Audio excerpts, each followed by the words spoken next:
For USCFootball.com, I'm Jack Smith alongside Chris Treviño for instant analysis from USC's Wednesday evening practice of the first week of the season, San Jose State on Saturday. But Chris, first we had the last official media available practice before the first week of the season. What were some of your general takeaways? The first thing, obviously, we're back together, so it's got to start with the weather. It's super hot. I think this might be the hottest fall practice we've had this summer. Not as cloud in the sky, so I think that influenced the players a little bit, but it was very hot out. You know, today there was more of the pursuit drills that we didn't get to see them go against the scout team offense like we did the other day. But for the most part, Mason Cobb, Tackett Curtis still working with the first team linebackers. Domani Jackson, Ceyair Wright working as the first team corners. This is something we've seen consistently over the last several weeks. Will that be the case come Saturday against San Jose State?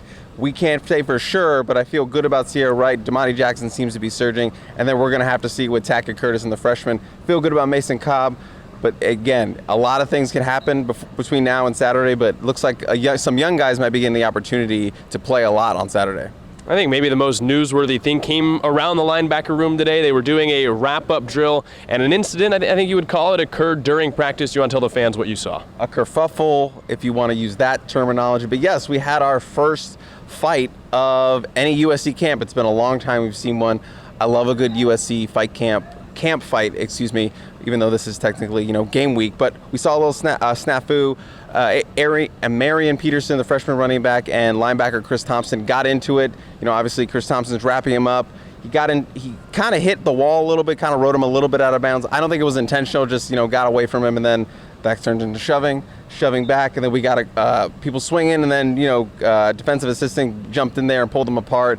Maybe lasted 10 seconds or so, was a little bit, just with people slapping, trying to swipe at each other. Cooler heads prevailed, took Peterson to the side, got him some water, and then threw him back in the drill. Hey, I think it just says these guys are tired of hitting each other and tackling each other. They're ready to play somebody else, and lo and behold, they get somebody else this weekend in San Jose State. Well, they seem revved up. They seem ready to strap on the helmets and the pads and get going at San Jose State. There was another person out there that was ready to strap on a helmet. Defensive backs coach Dante Williams had someone get a helmet from the sideline with a really cool visor. It's on my Twitter as well as the highlights or the sights and sounds that'll come out tomorrow. But he got a helmet on, so he's in his full, coach's outfit and a visored up helmet, and he's getting into the body of the tight end, showing the corners how to, get up in the body and not give them much space when covering, bigger players or tight ends, bigger wide receivers. And he was running hands-on, full speed through the entire drill, showing them what to do. And I will say that the helmet looked really cool, and it clearly was a helpful sight for the players to see, the coach step up and get right up into what he wanted them to do. A lot of people heard you say tight ends and got, flashbacks to Utah game. Yes, they're teaching them how to, put their hands on a tight end and not let them get up the field yards after catch. But yeah, Dante Williams, younger coach, always loves to get in there and mix it up with the guys. I've seen him go a little bit at times with the one-on-ones. When we used to be able to watch one-on-ones, he would go head-to-head with, the receiver coach at the time. So Dante Williams loves to get active in practice, and not surprised he put on a helmet and showed the young guns how it's done.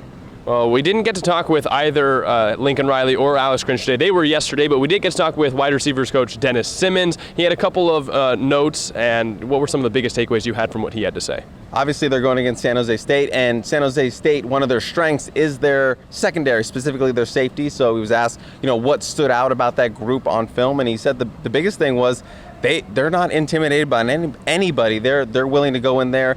And he doesn't think they're going to be intimidated coming into this Coliseum. They were a team that has hung with Auburn at times. They won a conference championship just in 2020, their first one. So this is a team that can win and can play against bigger programs. So he does not see any intimidation factor when these guys walk into the Coliseum. And again, this is a homecoming for a lot of those San Jose State players. A lot of them are from the SoCal region. A lot of them, were not big-time prospects. They were Power 5 guys who were recruited by USC, and, a little payback on their mind. So I think a lot of these guys coming in here to make a big statement. So, yeah, no intimidation he saw on tape from these defensive backs, and then I think this defense in general. Well, they'll have to handle a lot of receivers. Simmons was asked, how many receivers will we see touch the ball? And he said, well, that's a question for Caleb Williams. So then the question was shifted to how many will touch the field? And it's still up in the air, but it seems like he was just kind of confirming the overall belief that there will be a lot of receivers in action for USC on Saturday. We know there's a lot of mouths to feed for this offense, and yes, Caleb needs to do his best to spread the ball around and keep those receivers happy, but those who touch the field, that is Dennis Simmons' responsibility, as you mentioned. So I think the more telling sign is how many receivers get in the first half, because if you expect this game to be a blowout, it'll be telling who is playing most off when they're trying to put up those points, the first half, the starters. And I could see, 8 guys going in. They're very deep, obviously. Mario Williams, Michael Jackson, they're still a little bit banged up, as Lincoln Riley mentioned earlier in the week, trying to get them back. So that may shorten the leash a little bit. But, guys like Zachariah Branch, we get to see Really Brown debut as a slot receiver. And then with the big veterans, Taj Washington, Brendan Rice, and then Dorian Singer making his debut in the Coliseum. There are a lot of names out there. So, they're deep. Kyron Ware-Hudson is someone he mentioned. So, it's going to be telling how much they use in the first half, but I could see up to 8 guys, getting some burn in the opening half of this game. We're going to talk with a couple other offensive players, mainly that right tackle battle. We got to talk to both Mason Murphy and Michael Tarquin. There was no indication about who will be the starter, and they were both kind of, it seemed like, ready to go and play on Saturday. Weren't sharing a whole ton. There wasn't a lot of newsworthy info shared, and it kind of just seems like the players are ready to get out there on Saturday and show us what they can do on the field instead of just talking about it. But so I think we got to wait until Saturday to see who starts at right tackle. Was there anything that you learned from listening to either of those two guys? Just my Treviño analysis. I feel that Michael Tarquin will be the starter on Saturday. They're going to throw him out there. But I expect Mason Murphy to be in that rotation and not just, put him in the second half. I think they're going to see some series in that first half where you're going to see number 76 go out there and play a right tackle. We know what Mason Murphy was capable of last year, started at left and right tackle last season. Great dual guy swing tackle potential, and I think they want to get him some reps and get him some confidence because he did end sort of on a low note. So I think it's key to get him in there. He's had a really good camp. Competition makes for the best team, best O-line. So I think they're going to throw him in there and get him some reps with that traditional first team of offensive line that we feel pretty good about outside of who's going to start it traditionally at the right tackle. It feels like deja vu from last year where the left tackle debate went down to the wire. We went into the first game of the season not knowing, is it going to be Bobby Haskins, Cortland Ford? And I'm not sure the coaching staff knew completely either. They gave both guys chances earlier in the season. Some injuries, came up earlier on in the season, so I don't think we really ever got a definitive answer of who was going to be the season-long starter. But it seems very similar this year, and I think, time will tell and time on the field will tell before we really know who's going to be the starting right tackle down the stretch of the season. But as we do on Wednesday, because this was our last practice we will go to until the game on Saturday, I'm making you make a prediction, Chris. USC, San Jose State, I think the spread is like 31 points, so we'll have the staff picks against the spread earlier, but what is your overall trending prediction for this game? Trending prediction, yeah, I feel like I got a little too score happy with my first prediction early in the week for my Helium Boys podcast. Check that out. Sorry, I have to plug it, Jack. So I went a little bit score happy on that one. I had them, touching close to 70 points in that one. I think they're going to get the 50 burger, but I have to remember that there was 3 pick sixes last season that helped, balloon that to over 60. So I'm going to go like 50, 55, 17. That's kind of what I'm feeling right now. Well, we'll have to see, and I think that everyone on the field, all of us back here, are just excited to see the team actually get into action on Saturday. There's just been so much talk ever since the Cotton Bowl, that final whistle sounded. It's just a lot of talk and predicting and projecting, and we won't really know anything for sure until they hit the field on Saturday. But that is coming up 5 p.m. in the Coliseum. Chris, do you have any final thoughts before we wrap it up and then head on to Saturday? Only final thought is that we did get to talk to Brendan Rice. I feel like this is the first time we've talked to him all fall camp. He's been kind of sliding under the radar, but he just seems super excited, super happy to talk to us. And I think he's going to have a big game on Saturday. He ended the season on a really high note with that historic Cotton Bowl performance. He's ready to go. He's amped up. He did say, he is faster than his father, the legendary Hall of Famer Jerry Rice.